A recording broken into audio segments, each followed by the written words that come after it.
જય શ્રી કૃષ્ણ અને હર હર મહાદેવ, ઘર ઘર મહાદેવ, જય લીરબાઈમાં, જય વિંજાત ભગત અને જય ખોડિયારમાં.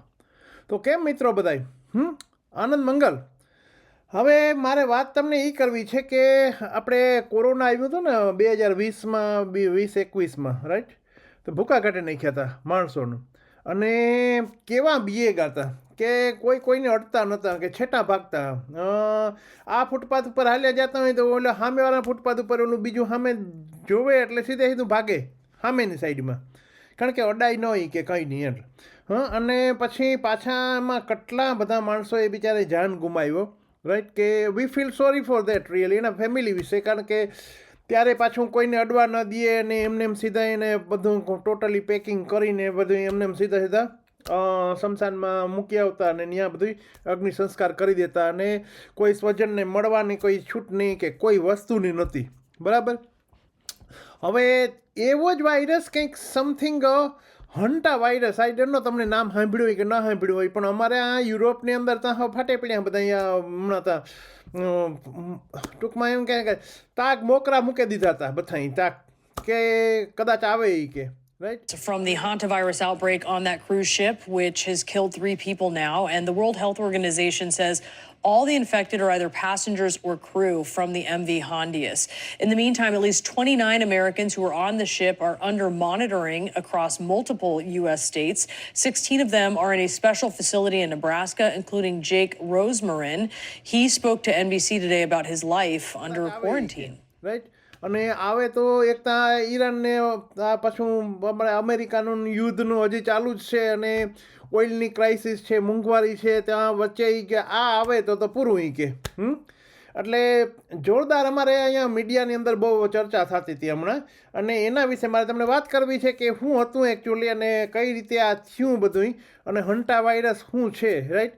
તો મેં કહેતા આ જાણકારી કદાચ તમને ન હોય, એમ હોય તો કંઈ વાંધો નથી, આપણે કંઈ એવું નથી કે કંઈ, પણ વસ્તુ શું બને છે કે જનરલી માણસો હવે હોલિડેમાં જાય છે, બધા હોલિડેમાં જાય, આપણે ખબર છે કે બધા હોલિડેમાં જાય છે, પણ હવે હોલિડેમાંથી હવે ક્રૂઝમાં વધારે જાય છે. ક્રૂઝ કે અમે તો ક્રૂઝમાં ગયા હતા ભાઈ, એટલે એને વરે વટ પડે થોડોક વધારે એમ, કારણ કે એક તો મોંઘું પહેલાં હતા, રાઈટ? અને દરિયાની અંદર જ રહેવાનું, શિપની અંદર જવાનું, અને લગભગ એમાં પછી ખાવા પીવાનું, રહેવાનું, બધું ટોટલી એમાં જ હોય, બધું entertainment, every single things, right? પછી પાછા એ વળી એક જગ્યાએ જાય, એક દેશમાં જાય ને ત્યાં વળી થોડીક વાર ઉતારે ને પછી પાછા કહે કે જાઓ તમે ફરી આવો ટાઉનમાં, ને એ પછી ત્યાં સિટી સેન્ટરમાં ફરી આવે ને આજુબાજુને જોવાના સ્થળ, ને પછી પાછા આવી જાય ને વળી પાછા ત્યાંથી વળી બીજા દેશમાં જાય. હવે આવી રીતે ક્રૂઝનું બહુ ઉપડ્યું અમારે અહીંયા. તો આવું જ ક્રૂઝ એની છે ને એક આર્જેન્ટિનાથી ઉપડ્યું હતું, અને એ જે શિપ નામ છે, લક્ઝરિયસ શિપ છે, વેરી લક્ઝરિયસ, રાઈટ? MV હોન્ડિસ એ શિપનું નામ છે. હવે એ શિપ લક્ઝરિયસ શિપ, અને એની અંદર લગભગ ટોટલ બધા થઈને માણસો જે હતા જવાવાળા બધા ટોટલી 147, 147 પેસેન્જર અને 23 ક્રૂ. આર્જેન્ટિનાનું એક નાનકડું ત્યાં ટાઉન છે જે મેઇન ઓલા ઉપર છે, હાર્બર ઉપર, ત્યાંથી આ ઉપડ્યું હતું. અને ત્યાંથી એને જવું હતું પહેલાં તો આર્કટિક ઓશનમાં, રાઈટ? આર્કટિક ઓશન એટલે ટૂંકમાં ત્યાં ઓલે આઈસ ને બધા આઈસબર્ગ જોવા ને પેંગ્વિન જોવા ને એવું બધું. અત્યારે માણસને બધું એવું નવું બધું કંઈક જોવું જોઈએ ને, એમ કે જ્યાં માણસો રહેતા નથી ને કોઈ માણસ રહે ન શકે, કારણ કે એટલો બધો આઈસ છે ત્યાં ને એટલી બધી ઠંડી, એટલે એમાં સવાઈ થવું ઇઝી નથી. તો એવી જગ્યાએ બધે પહેલાં લઈ જાય એમ. તો આ શિપ ત્યાંથી ઉપડ્યું હતું અને લગભગ 22 દિવસની એને હતી ટૂર, રાઈટ? ને એનો ભાવ લગભગ હતો $17,600 થી $29,400 સુધી એનો ભાવ હતો. એટલે ટૂંકમાં બહુ મોંઘું. 17 એટલે આપણે લગભગ 17 લાખ જ માની લ્યો ને, ઇન્ડિયાના 17 લાખની, 17 લાખથી 29 લાખ સુધીનું. ભાઈ આ ક્રૂઝ ઉપડ્યું ને ત્યાંથી અંદર જાતું હતું, ને પછી 1 એપ્રિલની વાત છે આ, 1 એપ્રિલમાં.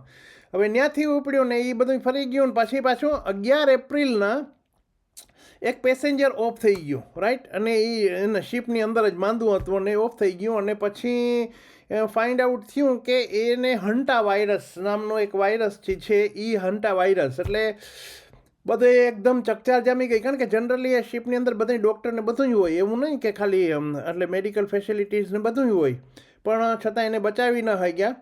અને એ પછી ત્યાંથી 24 તારીખના એની જે વાઈફ હતી રાઈટ એ પેસેન્જરની એને વાઈફને સાઉથ આફ્રિકા ઉતારી. હવે એ 24 તારીખના ઉતારીને 26 તારીખના એ પણ બિચારી ઓફ થઈ ગઈ. એટલે 2 પેસેન્જર ઓફ થઈ ગયા શિપની અંદર જ, ટૂંકમાં શિપમાં ઉતારીને ઓલું ત્યાંથી જ ઉતારીને સીધું ઓફ થઈ ગયું. અને એ પછી બધી ચકચાર જામી કે ભાઈ આ તો શું છે, તો કે હંટા વાયરસ છે રાઈટ. અને હંટા વાયરસ બહુ ડેન્જર વાયરસ છે એ કે. એટલે પછી તો હું થોડો માણસ કંઈ એટલે ટૂંકમાં એ પછી પાછું એક માણસ ઓફ થઈ ગયું. એટલે 3 માણસો ઓફ થઈ ગયા ટોટલ રાઈટ, ડાઈ થઈ ગયા એને લીધે. તો હંટા વાયરસ શું છે, તો કે hanta virus is a group of virus carried by rodents. Rodents એટલે ઉંદર કેરી કરે છે, ઉંદરના ઓલામાં હોય છે, ઉંદર પાસે. અને while most hanta virus do not pass from person to person. એટલે એ પર્સનથી પર્સન આપણે જેવી રીતે કોરોના વાયરસ હતું પર્સનથી પર્સનથી એનું ફેલાતું હતું એવી રીતે નથી ફેલાતું. એ આ ઉંદરથી જ ફેલાય છે. એટલે ઉંદર જો તમને કંઈક બટકું કે ભરે તો ફેલાય કે, બાકી આમ જનરલી કે ફેલાતું નથી. એટલે આ એક પહેલાં જ્યારે ખબર પડ્યા ત્યારે બધું શાંતિ થઈ કે ઓહો સારું એ કે રાઈટ. અને આ જનરલી યુરોપ, આફ્રિકા અને એશિયા બધી જગ્યાએ મળ્યું છે, ફાઉન્ડ આઉટ થયું છે કે આ થઈ શકે છે અને થયું છે. એવું નથી કે ખાલી અહીંયા જ હોય છે એમ રાઈટ. એટલે પહેલો તો એ, પછી હાઉ ડઝ ઇટ સ્પ્રેડ, મેં કીધું ને તમને કે એને સ્પ્રેડ એની રીતે સ્પ્રેડ થાય. હંટા virus carried rodent infection in human trains occurs in places where people and rodent coexist. બે હોય માણસો જે હંટા વાયરસવાળા, અને ત્યાંથી ઉંદર પાછું એને લઈને ત્યાંથી પાછા બીજી જગ્યાએ સંક્રમણ કરે. એટલે એવી રીતે ફેલાય છે, ટ્રાન્સમિશન થાય છે એનું. વોટ આર ધ સિમ્ટમ્સ શું હોય એના એમ, તો આમાં મસલ પેઇન થાય, સ્ટમકમાં પેઇન થાય, પછી વોમિટિંગ થાય, ડાયરિયા થાય, એવું બધી. અને આપણી બ્રીથ આપણે બહુ લઈ ન હગીએ, ટૂંકમાં શ્વાસ ન લઈ હગીએ. એટલે થોડુંક એવું બધું આ કોરોના જેવું પાછી થોડીક અસર એમ બધી. એટલે કોરોનામાં આવું બધું થતું હતું એમ ત્યારે માણસોને. અને બહુ એકદમ થાક લાગે આપણે, અને અમુકને તો લો બ્લડ પ્રેશર થઈ જાય. અને આ પાછું પ્રોબ્લેમ શું છે આ હંટા વાયરસનો, એક જ વસ્તુનો કે એ બહુ ઇઝીલી સ્પ્રેડ થઈ જાય અને માણસ ડાઈ થઈ જાય છે રાઈટ. એટલે આ બહુ ચિંતાજનક વસ્તુ હતી. ચિંતાજનક વસ્તુનું બીજું કોઈ કારણ નહોતું કે કારણ કે માણસ ડાઈ થઈ જાય તો ન પોહાય ને. હાઉ ઇઝ ટ્રીટેડ, એની ટ્રીટમેન્ટ શું, તો there is currently no widely available vaccine. કોઈ વેક્સિન અવેલેબલ જ નથી એના માટે એમ. તો ટ્રીટ શું કરવું એને એટલે બધું વધારે પડતું આના પાછળ હતા કે માણસો કે, કારણ કે ટ્રીટમેન્ટ શું કરવું એને, સિમ્ટમ્સ તો આવે તો. એટલે જો ટૂંકમાં તમારી ઇમ્યુન સિસ્ટમ ડાઉન હોય, જેવી રીતે કોરોના વાયરસમાં હતી, અને પ્લસ કોરોના વાયરસમાં તો પણ હતું, બીજી પ્રોબ્લેમ એ હતો કે એક તો ઇમ્યુન સિસ્ટમ તમારી ડાઉન હોય, અને પ્લસ તમે વધારે વરી કરો કે મારું શું થાય, એટલે તમે ઓટોમેટિકલી એની અસર આખી બોડી ઉપર થાય અને માણસ ડાય થઈ જાય. તો આને પણ આ જ ટાઈપનું છે બધું એમ સિમ્ટમ્સ. એટલે ટૂંકમાં આનું કોઈ અત્યારે કંઈ હજી એનું વેક્સિન કોઈ શોધાણું નથી. એટલે આ બહુ ખતરનાક હતું રાઈટ. અને એ પછી ત્યાંથી ઉપડ્યું. એટલે પછી માણસો છે ને ઓલા બધા એમ કે ભાઈ અમને આ સાઉથ આફ્રિકાવાળા બધા એ કે ના અમે કે ઉતરવા ન દઈએ તમને રાઈટ. હવે એ ફરતું પછી અનધર પેસેન્જર ડાય, બીજું પેસેન્જર એટલે ત્રીજું પેસેન્જર ડાય થઈ ગયું રાઈટ. પછી શિપ એરાઇવ્સ એટ કેપ વર્ડે, ત્યાં એક નાનકડો હતો આપણે આયર્લેન્ડ કહેવાય. તો હવે ત્યાંથી ઘણા બધાને માણસોને એમાંથી એક્ઝિટ કર્યા, એટલે કાઢ્યા ત્યાંથી એમ ઘણાને. અને ત્યાંથી પછી એ લઈ જાય, અને ત્યાંથી એ જો કંઈ, કારણ કે આમાં કેટલા દેશના હતા, તો એક દેશના હતા, લગભગ 23 દેશના માણસો હતા રાઈટ. આ એક દેશના માણસ નહોતા, એમાં ઇન્ડિયાના 2 માણસો હતા એમ. અને અહીંના પણ અમારે બ્રિટિશના અહીંયા લગભગ ઘણા માણસો હતા, લગભગ 25-30 માણસો અહીંના હતા બ્રિટિશ રાઈટ. એટલે ચારે બાજુથી નેધરલેન્ડના 28 હતા, જર્મનના, પછી ફિલિપિન્સના 17-18 ફિલિપિન્સના હતા રાઈટ. એટલે ચારે બાજુથી હતા માણસો. તો એને બધી પાછા લઈ જવા, એટલે અહીંથી તો યુકેથી તો પ્લેન ગયું હતું ઓલરેડી. ત્યાં ક્યાં ગયું હતું, પછી આ છેલ્લે ક્યાં ટેનરીફમાં ઉતર્યા બધા. ટેનરીફ એટલે કેનરી આઇલેન્ડ સ્પેનનો.